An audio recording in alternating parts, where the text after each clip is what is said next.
Before we start, please make sure to like this video and hit this subscribe button, so you never miss a story like this. And also comments where you are watching from, how many sons and daughters you have. Thanks. My name is Margaret. I am from a small town in Texas, and if there is one thing I have learned in all my years, it is this: you can hurt me, you can betray me, you can even take everything I've worked for, but you never, ever, lay a hand on my family. That's the line that cannot be crossed. And the day my son-in-law crossed it, I swore he'd regret it for the rest of his life. Get away from her! I screamed, bursting through the living room doorway. My granddaughter, Emma, only 12 years old, had tears streaming down her face as she crouched in the corner. And there he was, Jason, my daughter's husband, towering over her with rage in his eyes, his hand raised like he was ready to strike again. "Don't you dare touch her!" My voice shook the walls. I stormed forward, my heart pounding so hard I thought it might break my ribs. Jason spun around, snarling at me like some kind of rabid animal. "This is my house, Margaret. You don't come in here telling me what I can and can't do." His face was red, spit flying from his mouth. "This isn't discipline," I shot back, my fists clenched tight. "This is abuse, and I'll die before I let you hurt her again." For a moment, the whole room trembled with silence, just the sound of Emma's quiet sobs in the background. Then Jason laughed, a cruel, mocking sound that sent a shiver down my spine. "What are you gonna do, old woman? You think you can stop me?" That's when I moved. I didn't think. I didn't hesitate.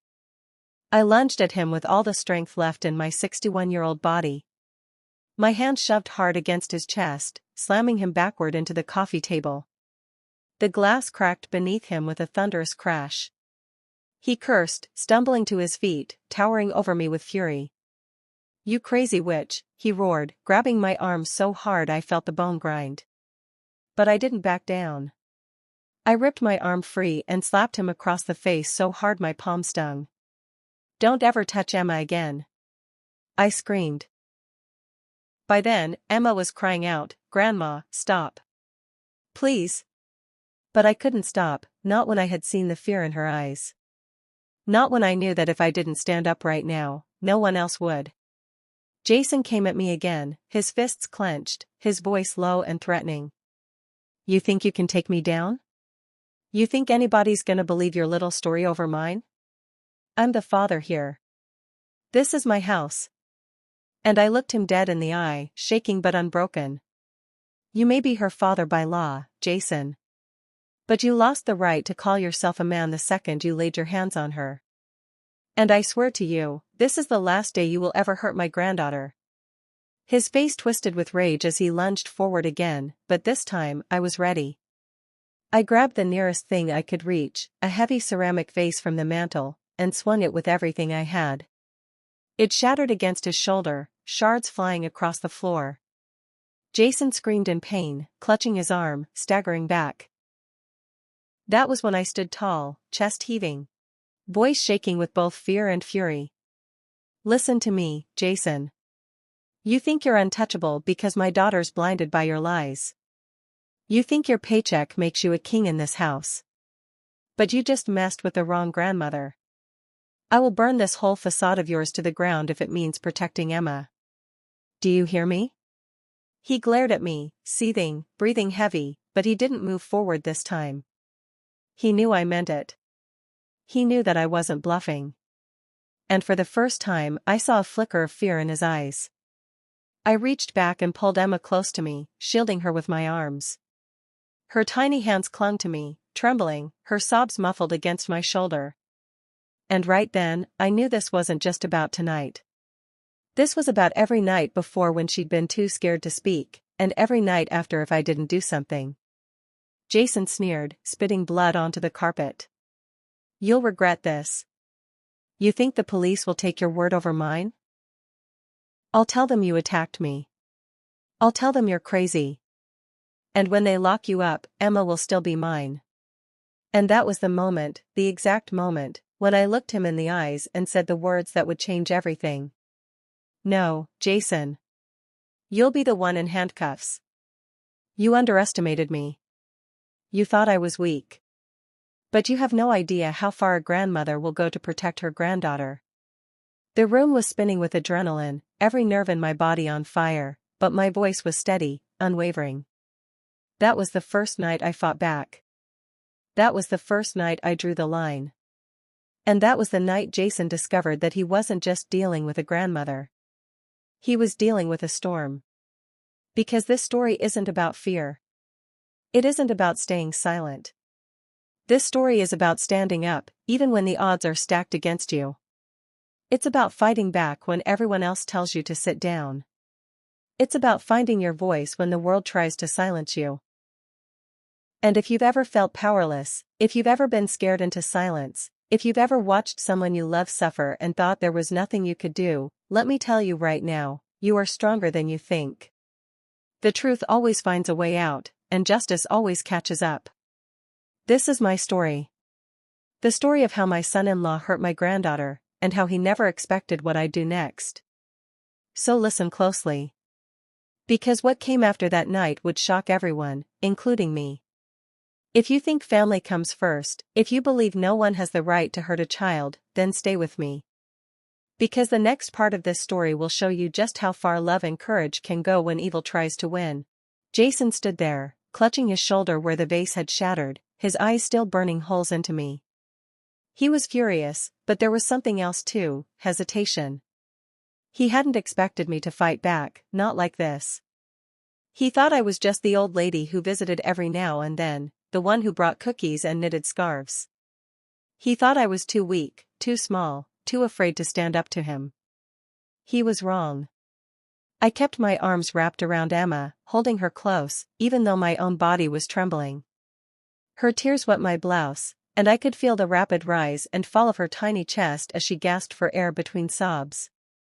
I bent down and whispered, "It's okay, sweetheart. Grandma's here. Nobody's going to hurt you anymore." But my words weren't just a comfort for her, they were a vow. A promise I intended to keep, no matter what it cost me. Jason's voice broke the silence. It was low, venomous. "You're going to regret this, Margaret. You've just made the biggest mistake of your life."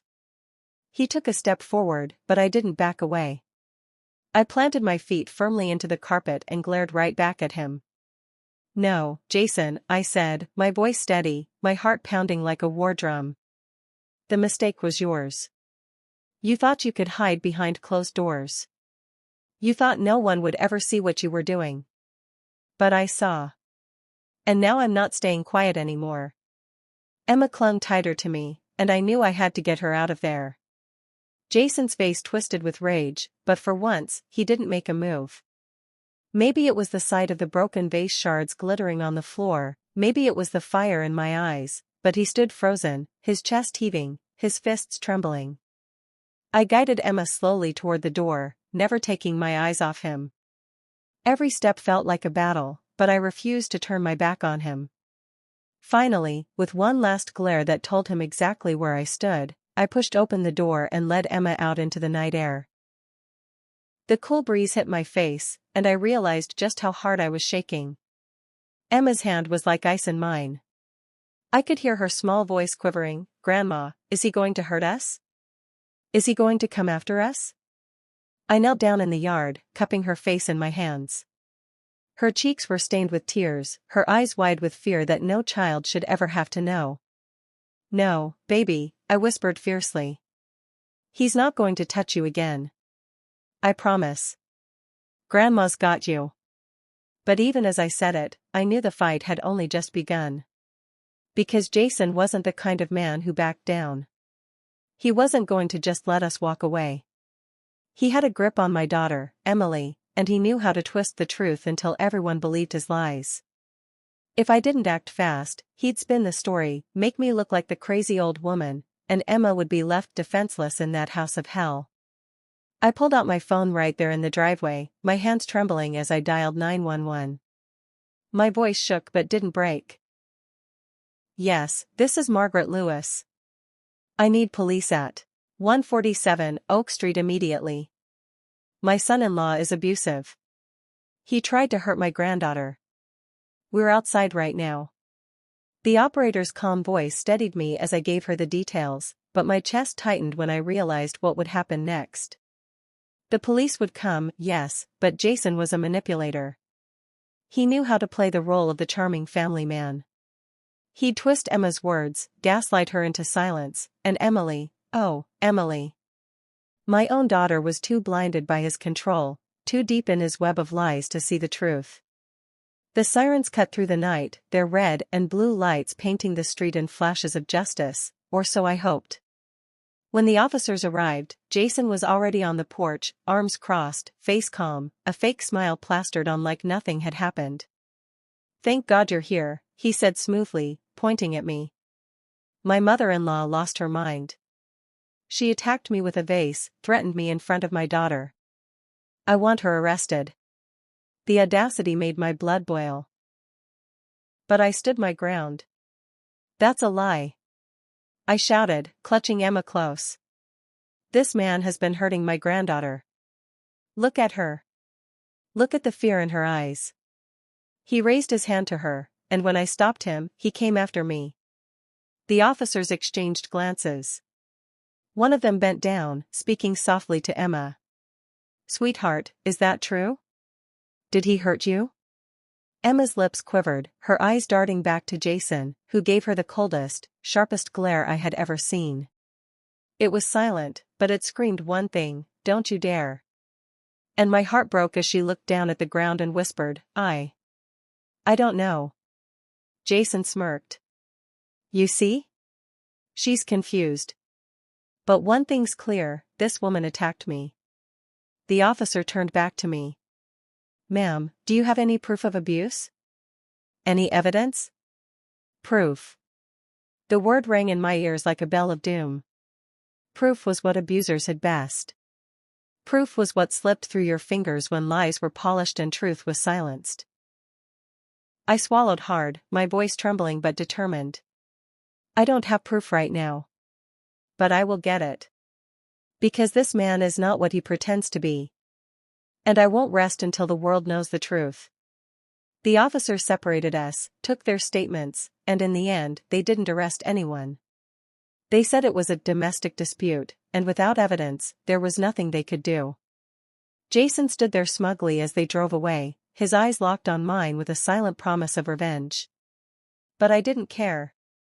That night had changed everything. I had looked into the eyes of evil and refused to back down. And I had made a vow, one that still burned in my chest like fire. I wasn't just going to protect Emma in the moment. I was going to take Jason down. Even if it meant exposing my daughter's denial. Even if it meant tearing my family apart. Even if it meant risking everything. Because love has no limits when a child's safety is on the line. And that night, as I held Emma tight, I knew one thing for certain: Jason thought he had won. But he had no idea the storm that was coming. He had no idea what a grandmother could do when pushed too far. I barely slept that night. Every time I closed my eyes, I saw Jason's face, that smug smirk when the police drove away without handcuffing him, that silent promise of revenge in his eyes. But what kept me awake more than anything was the sound of Emma's sobs echoing in my ears, the way she froze when asked to tell the truth. That fear, that silence, it broke me.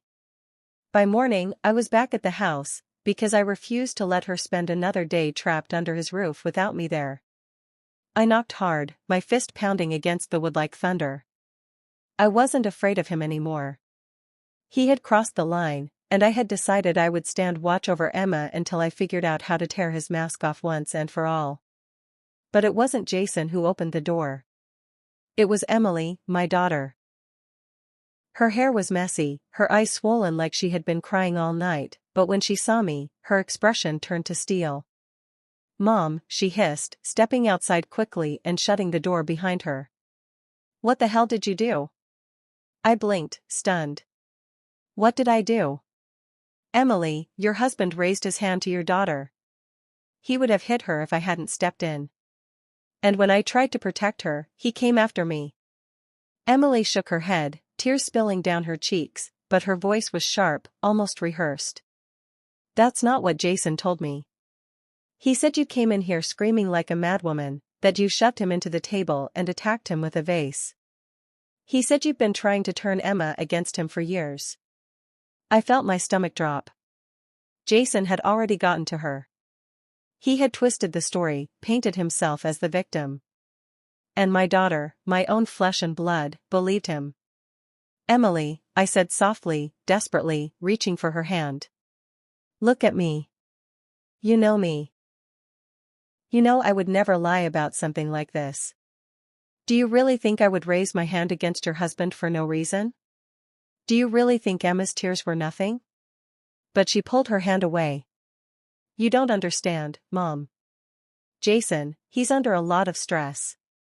Work has been hard, and you come in here accusing him, attacking him, making everything worse. He's trying. He's a good father. I wanted to scream. I wanted to shake her until she opened her eyes. But instead, I whispered the truth that burned inside me. No, Emily. He's not a good father. He's a coward who hides behind charm and lies. And one day, if you don't open your eyes, you're going to lose Emma. Maybe not physically, but her spirit, her light, her childhood, it'll all be gone. Her lips trembled, and for a moment I thought she might break, might let the truth in. But then Jason's voice boomed from inside the house. Emily. Get back in here. Don't waste your breath on her. My daughter turned away, wiped her eyes, and whispered, Please, Mom. Just, leave us alone. Then she shut the door in my face. I stood there, staring at that door like it was a coffin lid slamming shut. My hands shook, my chest ached, but my resolve only grew stronger. If my daughter couldn't protect Emma, then I would.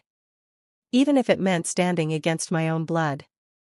That was the moment I realized I couldn't just rely on words anymore.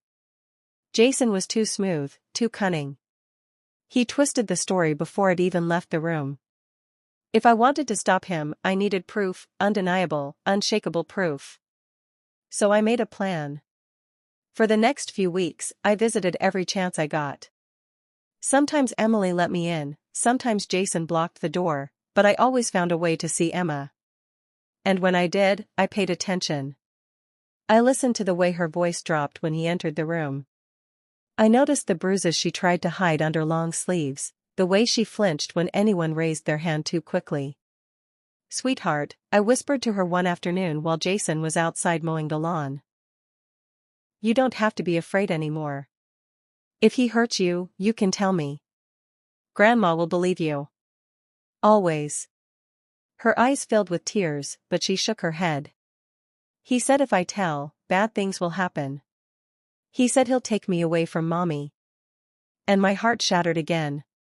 Jason's poison had sunk deep into her little mind. He wasn't just hurting her physically, he was breaking her spirit, silencing her truth. That was worse than any bruise. So I did what any fighter does when the battle seems impossible. I started gathering weapons. Not guns or knives, but cameras, recorders, journals. I documented every bruise, every whisper, every fear-filled look. I bought Emma a little diary with a lock and told her, write down what happens when you're scared. You don't have to show anyone until you're ready. But one day, that truth will save you. Jason noticed my persistence, and he didn't like it. His glares grew sharper, his words more venomous. One night when I was leaving, he leaned close, his breath hot against my ear, and whispered, keep pushing, and you'll regret it. You think you're protecting Emma, but you're just making it worse. I'm untouchable, Margaret. No one will believe you. I looked him dead in the eye and whispered back, everyone thinks a snake is harmless, until it bites. And when your mask falls, Jason, it won't just be me who sees the truth. It'll be the whole world. He laughed then, but it wasn't the laugh of a confident man. It was the nervous chuckle of someone who knew his walls were cracking. The real breaking point came 2 weeks later. Emily called me late at night, her voice trembling. Mom, she whispered. I don't know what to do. Jason got angry again. He didn't touch Emma this time, but he threw a chair. He said it was my fault. I felt a surge of both fury and hope. Fury that my daughter was still blind, still excusing him. But hope, because she called me. Because maybe, just maybe, the cracks were widening. Emily, I said firmly, this isn't your fault. None of it is. But you have to see him for who he is before it's too late. And when you're ready, I'll be here. And I'll have the proof you need.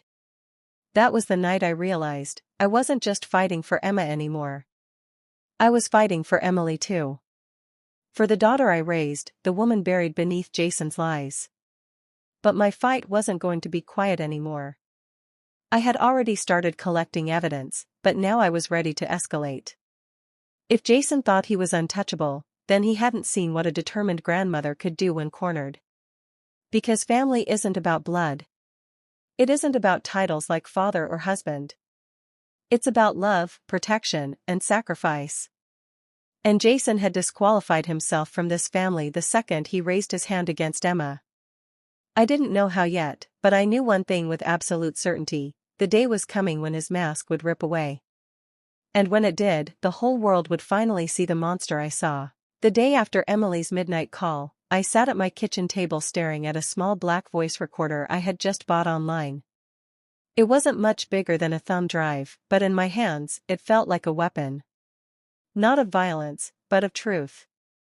I whispered to myself as I held it, if Jason wants to play dirty, then I'll play smart.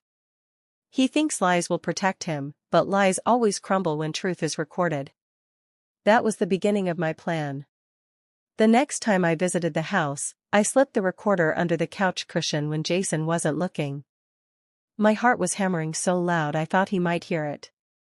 Every second felt like I was walking a tightrope over fire. But I forced myself to smile, to act like nothing was wrong, like I wasn't setting the first trap that could end him. Later that night, after I'd left, I called Emily. "Hey, sweetheart," I said softly. "I think you should check under the couch cushion. Just humor me, okay?" She hesitated, suspicious, but finally agreed. When she played the recording, the silence on the other end of the phone told me everything. Jason's voice came through the tiny speaker, sharp and venomous. "You're worthless, Emily. Do you hear me? You're nothing without me. And if your mother keeps sticking her nose where it doesn't belong, I'll make sure she never sees Emma again." For a long time, Emily didn't say anything. Then finally, her voice cracked. "Mom, maybe he just lost his temper. He didn't mean it." I closed my eyes, fighting the frustration boiling inside me. "Sweetheart, men who love their wives don't say things like that. They don't threaten children. This isn't love. This is control. And the longer you stay silent, the deeper the chains will get." But she hung up before I could say more. I sat there in the quiet of my kitchen, staring at that recorder like it was a tiny piece of dynamite. I had proof now. But proof is useless if the person who needs it most refuses to see it. So I kept going. I bought a small nanny cam, disguised as a picture frame, and gave it to Emma for her room. "It's a pretty frame," I told her with a smile, tucking a picture of us together inside. "But it's also our little secret. If anything happens, if you feel scared, this will help Grandma protect you." Her little eyes widened with hope for the first time in weeks. She hugged me tight, whispering, "Thank you, Grandma." And that hug gave me the strength to keep pushing, even when Jason grew more dangerous. Because he did notice. Oh, he noticed. One evening, as I was leaving after dinner, Jason leaned against the doorway, blocking my path. His eyes narrowed, his voice a cold whisper. "I know what you're doing. You think you're clever, sneaking around, trying to turn my family against me. But you're not half as smart as you think. You're just an old woman with too much time on her hands." I stepped close, so close I could smell the whiskey on his breath, and I whispered back, "And you're a coward hiding behind fear. But fear doesn't last forever. One day, Emma will find her voice. And when she does, you'll lose everything." He smirked, but I could see the flicker in his eyes, that crack of doubt. He wasn't invincible, and he knew it. Over the next weeks, the recordings piled up. Shouts, threats, cruel words. Sometimes even the sound of objects smashing against the wall. It was more than enough to paint a picture of the truth. But still, Emily clung to her denial, her love twisted into chains she couldn't see. The turning point came one Saturday afternoon. I was sitting at the kitchen table with Emma, helping her with homework, when Jason stormed in, slamming the door so hard the walls shook. "Where's my dinner?" he barked. Emily rushed from the kitchen, flustered, holding a tray. "I was just about to bring it, Jason." But he grabbed the plate from her hands and threw it against the wall, the food splattering like a grotesque painting. "You call this dinner? This is garbage. You can't even cook right. Useless." Emily froze, her hands trembling, eyes welling with tears. And that was when Emma, little, sweet Emma, stood up, her tiny voice shaking but clear. "Don't talk to mommy like that." The room went silent. Jason turned slowly, his eyes narrowing on the child who had dared to challenge him. "What did you just say?" His voice was low, dangerous. Emma's knees shook, but she didn't back down. "Don't talk to mommy like that." I could see it in Jason's eyes, that flash of rage, that instinct to lash out. And I moved before he could, stepping between them, my voice sharp as a blade. "You lay one finger on her, Jason, and I swear it will be the last mistake you ever make." For a moment, we just stood there, the three of us, the air crackling with tension. Emily's eyes darted between us, wide with shock. And in that moment, for the first time, I think she saw it, really saw it.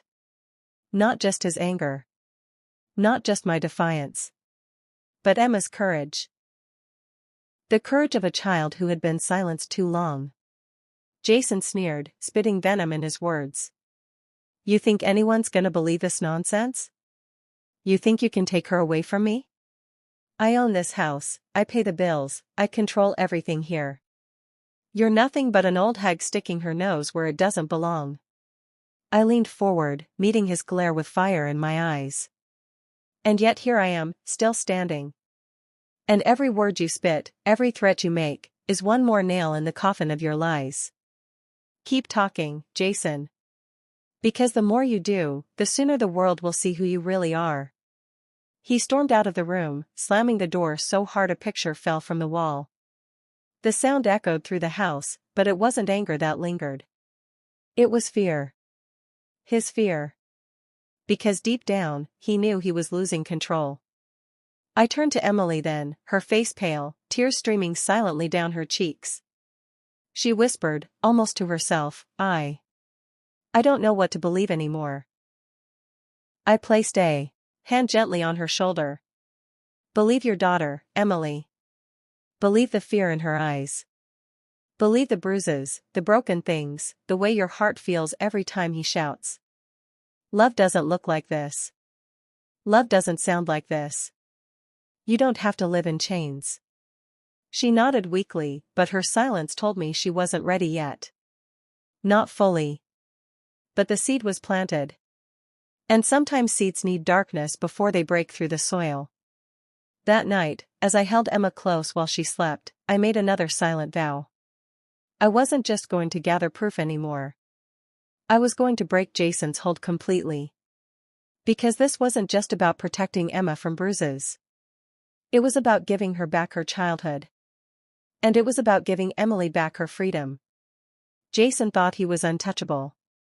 But the truth was closing in on him, piece by piece. And soon, he was going to slip. I had been waiting for the moment Jason would slip. Abusers are careful behind closed doors, but they can't keep the mask on forever. And the thing about arrogance is that it always trips you in the end. Jason believed he was invincible.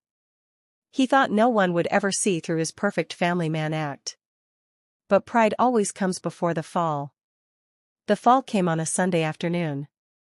Emily had convinced Jason to join us for church, not because he was religious, but because she wanted to show everyone they were still a happy family.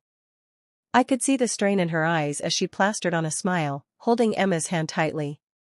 Emma, on the other hand, looked small, her eyes darting nervously around, her shoulders hunched like she wanted to disappear.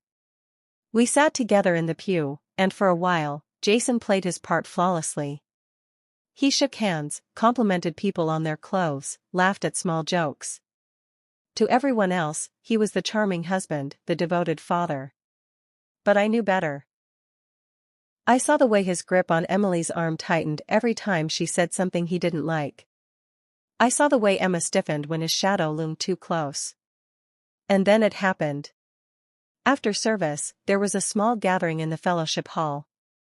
Emma accidentally bumped into another child while reaching for a cookie.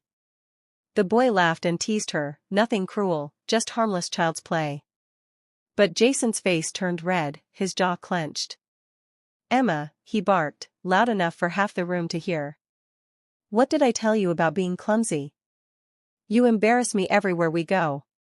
The whole hall went silent. Heads turned. Emma froze, her lip trembling, her little eyes filling with tears. I stepped forward immediately, my voice sharp. "Jason, that's enough." But he ignored me, his anger boiling over in front of everyone. "No, Margaret. She needs to learn. She's not going to grow up into some useless brat. She needs discipline, not coddling." Gasps echoed through the room. People whispered. The image of perfect Jason was cracking right there in front of the entire congregation. I put an arm around Emma, pulling her close. "Discipline?" I said, my voice loud and clear for everyone to hear. "Is that what you call screaming at a child until she's too afraid to speak? Is that what you call bruises on her arms, Jason?" The crowd's whispers turned sharper, eyes darting between us. Jason's face twisted in panic, he hadn't expected me to bring the truth out into the open. "You're lying," he snapped, his voice trembling with desperation. "She's lying. She's always been jealous, always trying to tear this family apart. Don't listen to her." But I was ready. I reached into my bag and pulled out my phone. With one press, the room filled with the sound of his own voice, the recording I had saved. "You're worthless, Emily. Do you hear me? You're nothing without me. And if your mother keeps sticking her nose where it doesn't belong, I'll make sure she never sees Emma again." The room went dead silent. The mask was gone. The charming, smiling Jason was replaced with the raw, ugly truth. Emily's face went pale, her body shaking as she stared at her husband. "Jason," she whispered, tears filling her eyes. "You said you loved me. You said." But he cut her off, his voice breaking into a roar. "Don't you dare turn on me. After everything I've done for you? You ungrateful." He stepped toward her, his hand raised. And that was the moment everything shattered. Emily flinched, but before he could reach her, I stepped between them, my voice fierce as steel. "Touch her and I swear, Jason, you'll regret it." The room erupted. Several men rushed forward, grabbing Jason's arms, pulling him back as he fought and cursed.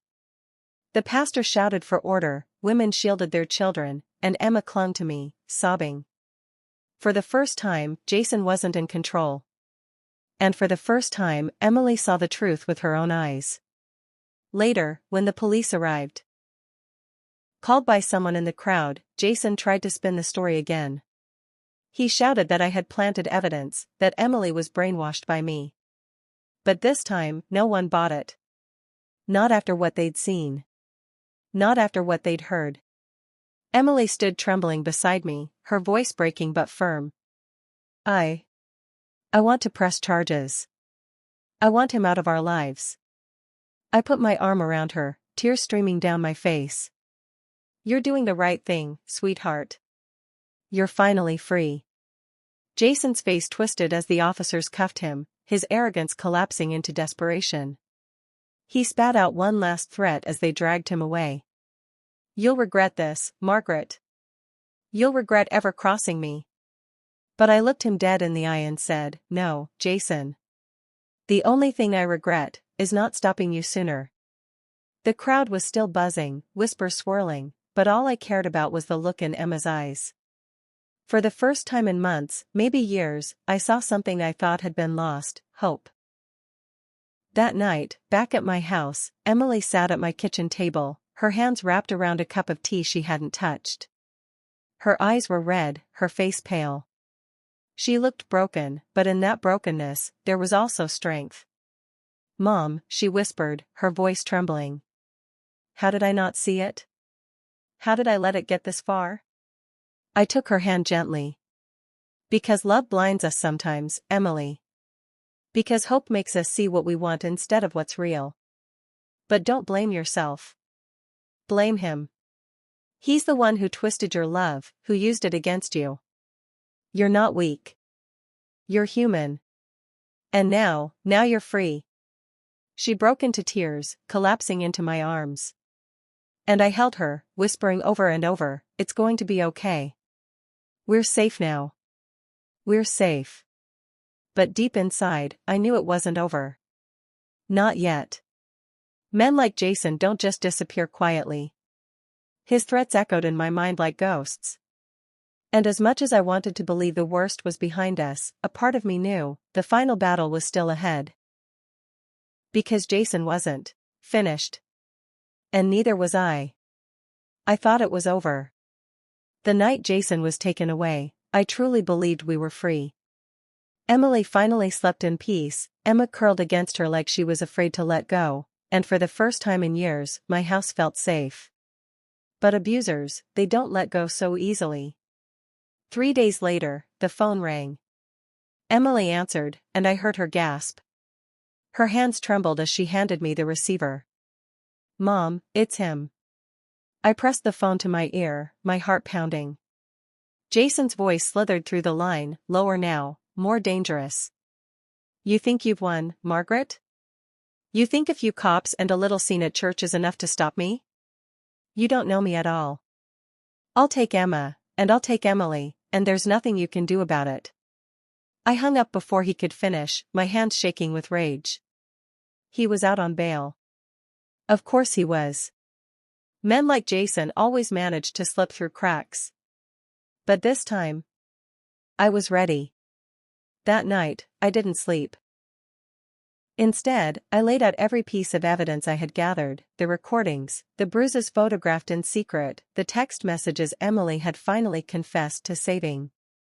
I contacted a lawyer, filed for a restraining order, and reached out to a women's shelter for backup support. "Mom, what if he comes here?" Emily whispered, pacing the kitchen. I looked her dead in the eye. "Then he'll regret it." The confrontation came sooner than I expected. It was late evening when headlights swept across my driveway. My heart leapt into my throat as Jason's truck came into view. He wasn't supposed to be anywhere near us, the restraining order papers had been filed just that morning.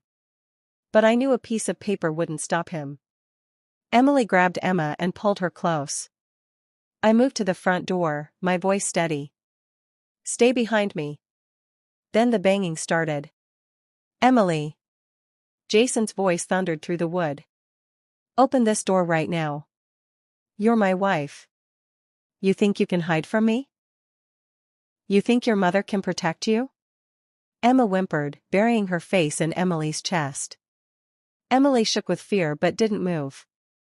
I took a deep breath, gripping the handle. Then I flung the door open. Jason stood there, his face twisted in fury, eyes bloodshot, his composure gone. "Where is she?" he snarled. "She's right here," I said firmly, stepping out onto the porch. "But she's not yours anymore. Neither of them are.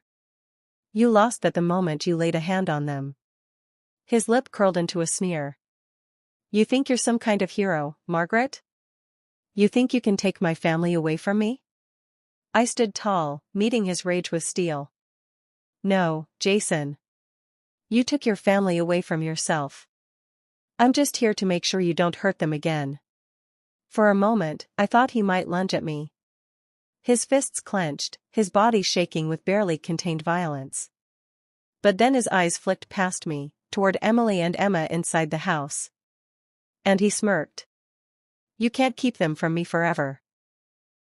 Emily needs me.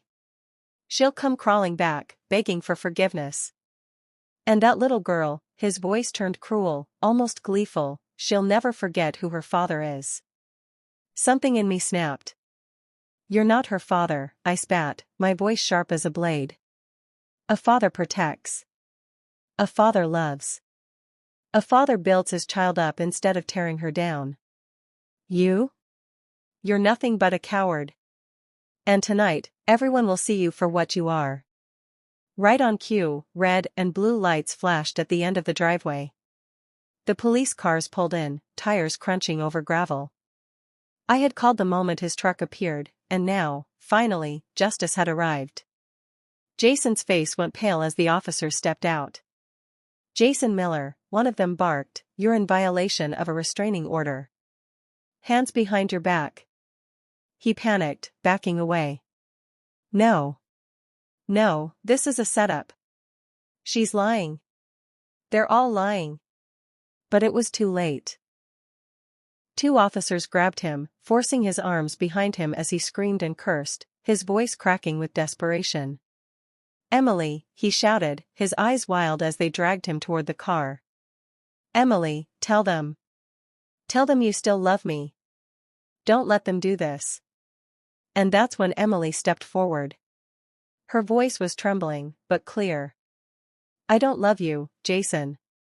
Not anymore. You don't own me. You don't own Emma. And you will never hurt us again." Jason froze, his body slackening as her words cut deeper than any chains could. For the first time, he looked small. Powerless. Finished. The officers shoved him into the back of the cruiser, and as the door slammed shut, I felt a weight lift from my chest. It was over. Later that night, Emily sat across from me at the kitchen table, tears glistening in her eyes. "Mom, if you hadn't fought for us, I don't know where we'd be. You saved us." I reached across the table, squeezing her hand. "No, sweetheart.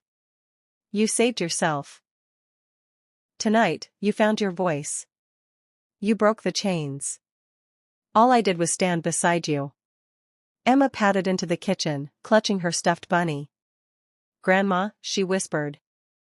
I lifted her into my lap, kissing her forehead. "Yes, baby?" Her little voice was soft, but steady. "Is the monster gone?" My throat tightened, but I smiled through the tears. "Yes, Emma. The monster is gone. And he's never coming back."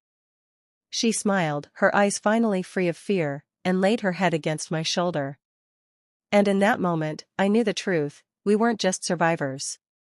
We were stronger. We were free. And no matter what shadows the past had left behind, we would walk into the future together, with light, with love, and with hope. Because sometimes, family isn't about who you marry. It's about who stands beside you when the storm hits. And I would always, always stand beside them.